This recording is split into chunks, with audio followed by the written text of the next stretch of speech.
지금부터 화면에 D-Day를 표시하기로 결정하였습니다. 왠지 이렇게 될 줄 알았다. 왠지 내가 죽는 순간 모두가 다 같이 죽을 것 같은 예감이 있었다. 종말을 막을 수 있을지도 몰라요. 이 여자 뭔가 설득력이 있다. 저는 일주일 만에 사랑할 순 없다를 연출한 안국진입니다. 일주일 만에 사랑할 순 없다는 지구 종말을 일주일 앞두고 종말을 막아야 하는 해와와 사랑하는 사람을 찾고 싶은 나무에 관한 이야기입니다. 상업영화, 극장에서 할 수 있는 것도 사실 제약은 있고 TV 드라마도 사실 어떤 정해진 포맷이 있는데 그런 것들하고 좀 벗어난 이야기를 해도 괜찮은 포맷이지 않을까 해서 좀 수락하게 됐습니다. 아무래도 원작에서도 그랬고요. 좀 종말이 이제 다가오는 장면을 기존의 뭐 헐리우드 영화나 다른 곳에서 봤던 종말하고는 좀 다른 분위기로 만들어 보고 싶다라고 생각을 했고, 종말이 인물들한테 재앙, 재난으로 느껴지진 않을 것 같다라고 생각을 했고, 실제로 뭐 운석이 날아와서 종말이 되는 순간이라면 나 같으면 어떨까를 생각해 보면 당장 무섭기보다는 처음 보는 광경이니까 신기하다, 예쁘다, 막 엄청나네 하는 감정으로 죽게 되지 않을까? 라고 생각을 해서 그런 것들을 좀 코믹하게 다뤘으면 했었어요. 네.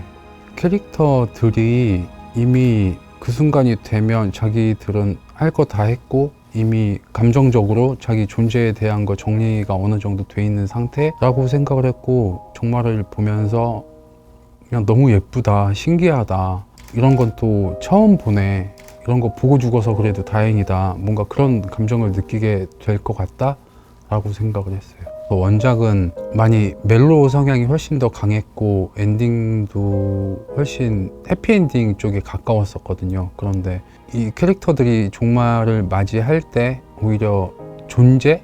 그러니까 저는 좀 공감이 더 많이 가는 내용이었었으면 했었고, 중간 소재나 이야기 흐름은 판타지스럽지만 결과적으로는 와닿는 이야기가 됐으면 해서, 종말이라는 거는 완전히 끝나는 건데 그것과 별개로 종말이 이건 아니건 내 존재가 지금 어디에 있지를 좀 반문할 수 있는 내용이 됐으면 했어요.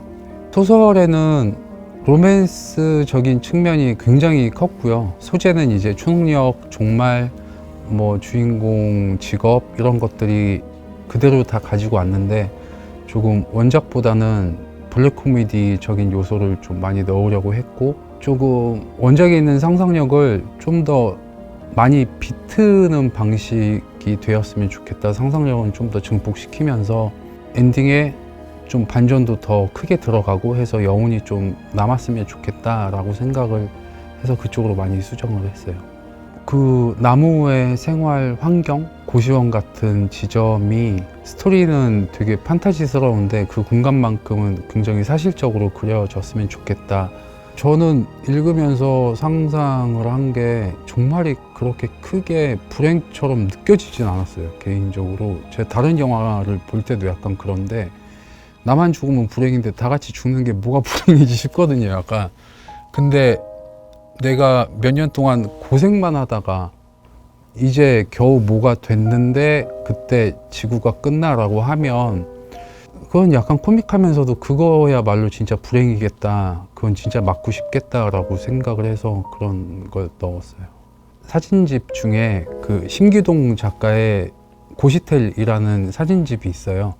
그래서 그 사진집을 많이 레퍼런스 삼아서 최대한 비슷하게 구현하려고 노력했고, 미수 감독님이 먼저 좀 제안을 해주셨고 동의해서 그걸 많이 구현해 보려고 노력을 했어요. 그것도 하나의 표현으로 넣고 싶었던 건데, 이 사회에 나오기에 아직 어리숙하고 얼마나 이 상황에 설레어 있고 그리고 얼마나 많이 노력을 해서 고시원에서는 그렇게 슬리퍼 신고 있고 산에 올라가서는 그렇게 낡은 운동화 신고 그리고 구두는 발에 맞지도 않아서 그렇게 피가 나면서까지도 끝까지 고집을 하고, 그런 게 이 사람의 상황 그리고 사회 안에서의 존재를 어느 지점에서 하고 있는가 그래서 나중에 돌이켜 보면 뭐가 제일 불행한 순간이었던 거지를 좀 곱씹어 볼 수 있었으면 좋겠다 했습니다. 나무 캐릭터와 해와 캐릭터의 컬러를 정확히 좀 나눠 놨거든요. 그래서 TV 화면 같은 것도 볼 때 자막 색이 좀 긍정적인 내용이냐 부정적인 내용이냐 할 때 그게 나무의 색이냐 해와의 색이냐 하는 식으로, 그래서 그걸 아마 좀 의식하고 보시면은 좀 재미있으실 수도 있을 것 같아요. 유토피아를 느낄 수 있는 문양이 됐으면 좋겠다. 그래서 생수병에도 보면 산이 있고 그 위에 양 선생 눈과 비슷한 모양으로 해가 그려져 있어요. 나무한테는 무의식 중에 기시감을 불러일으키는 소재고, 산을 보면 기분이 좋고 그렇게 느껴지게 하고 싶다 해서 그런 요소들을 많이 넣게 됐어요. 그러니까 직업 자체가 이 사람들의 존재를 증명하는 방식이라고 생각을 했고, 그러니까 주인공이 이 직업을 갖기 위해서 노력한 시간들이 있는데 이 직업이 없으면 자기 존재를 표현할 방법을 알지 못한다 라고 생각을 했어요. 그래서 어떻게 보면 순수한 인물들이고 봉사의식이 있는 거고 이 사회에, 그리고 자기 자신을 표현하거나 자기 자신에 대한 생각할 시간이 많이 없었다, 이런 것들을 종합적으로 얘기할 수 있었을 거라고 생각을 해요. 이제 배혜선 선배님하고 얘기한 건 은퇴한 앵커다. 은퇴했는데 너무 큰일이 나서 지구 종말 상황이 났으니 자기가 책임을 지고 다시 돌아온 사람이다. 그리고 마지막까지 그 자리를 지키는 것이며 마지막에 그 TV가 지직하면서 끝나는 장면은 앵커의 죽음이나 같다. 이 사람은 끝내 데스크 앞에서 죽은 것이다 라고 설정을 했어요. 슈퍼의 주인이 투명인간이에요. 그래서 이 사람이 시골에 있는 주유소에서 혼자 그렇게 살아가다가 우연히 종말 뉴스를 보면서 초능력자들이 커밍아웃 한다는 걸 알고, 평소에는 자기가 투명인간인 게 컴플렉스였는데 이제 내가 더 이상 감출 필요가 없구나 하고 옷을 벗고 있는 찰나에 경찰이 들어오니 도망을 쳤다. 그게 하필이면 화장실로 갔고, 그래서 이 사람이 오해를 사서 그 상황이 벌어진 것이다.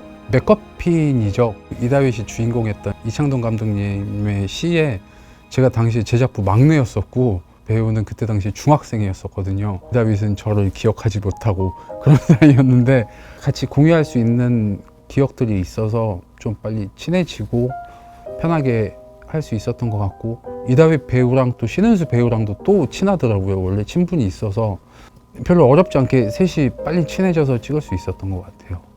제가 몇 년 전부터 양자역학 이런 거에 굉장히 빠져서 그런 소재의 이야기를 해봤으면 좋겠다. 그러니까 어렵지 않게 관객들이 받아들일 수 있는 이야기를 만들면 너무 좋겠다라는 욕심이 하나 있고요. 그리고 타임슬립 영화도 한번 해보고 싶어요. 좀 개성 있는 영화로 만들 수 있을 것 같아서 그것도 욕심이 좀 있어요. 양동근, 이나영이 나왔었던 내 멋대로 해라를 너무 좋아해서 예전에 실제로 DVD도 샀었고요. 엄청 다시 돌려보고 하면서 어릴 때 본 건데 대사 쓰는데 도움이 결국에는 되게 많이 됐다고 저는 생각을 하거든요. 그때 당시에 있던 TV 드라마 치고는 대사나 스토리가 굉장히 파격적이어서 사실적이고, 그래서 지금도 다시 찾아보고 하거든요. 그래서 그거를 안 보신 분들이 계시다면 다시 한번 보셨으면 너무 좋겠습니다.